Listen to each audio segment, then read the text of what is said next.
Ooh, how the fuck are you doing?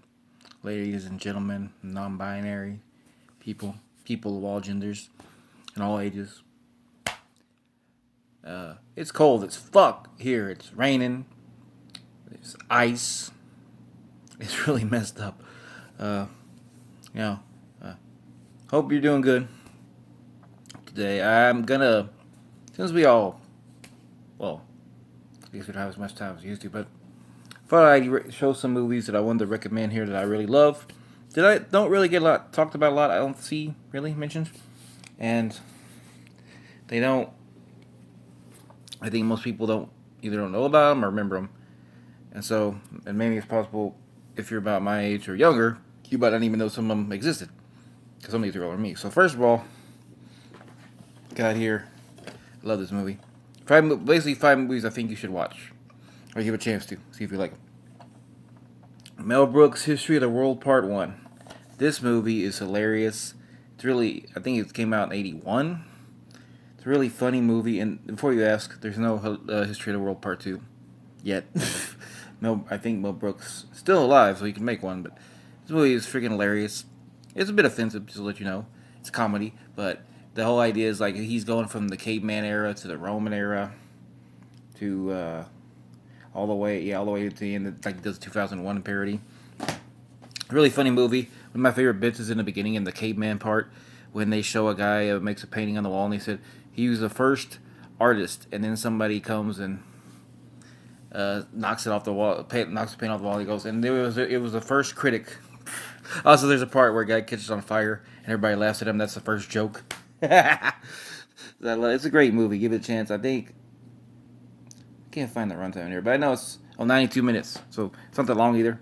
Definitely worth watching if you're in the mood for a good comedy. Now we have Ip Man. Donnie Yen. They made like 40, so all of them are good from the ones I've seen. And this is the first one.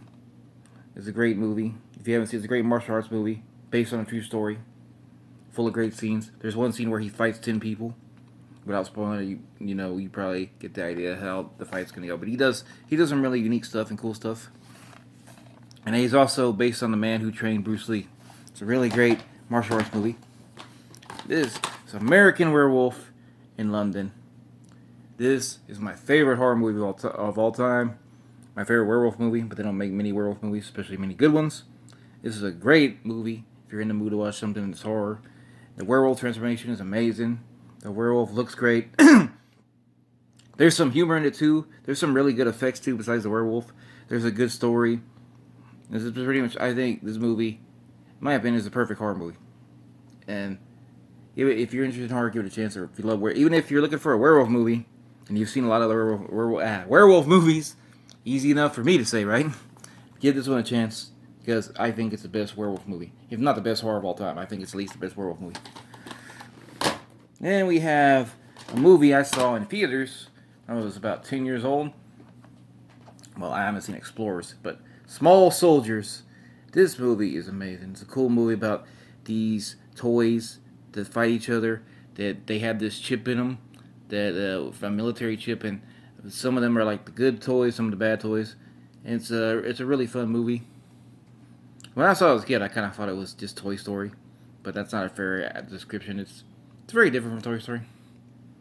So give that a chance if you've never seen it or you're interested. Give it a chance if you haven't seen it. It's really good. Fun movie. Again, I don't see many people talk about it anymore.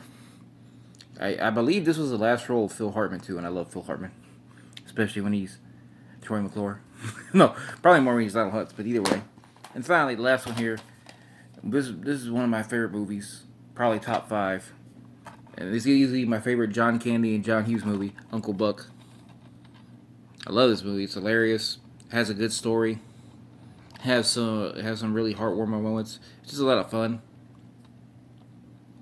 And if you've never seen John Candy before, I would recommend starting with this movie. Or Planes, Trains, and Automobiles. That one is really great too. And if you've never seen John Hughes before, I'd probably recommend starting with Home Alone. Maybe. Well, no, I give this one because it's my favorite movie. I do love Home Alone a lot too, though. But this one is just great. And also Macaulay Culkin's here too. But there you go. That's the 5 movies I would suggest if you're interested in watching something.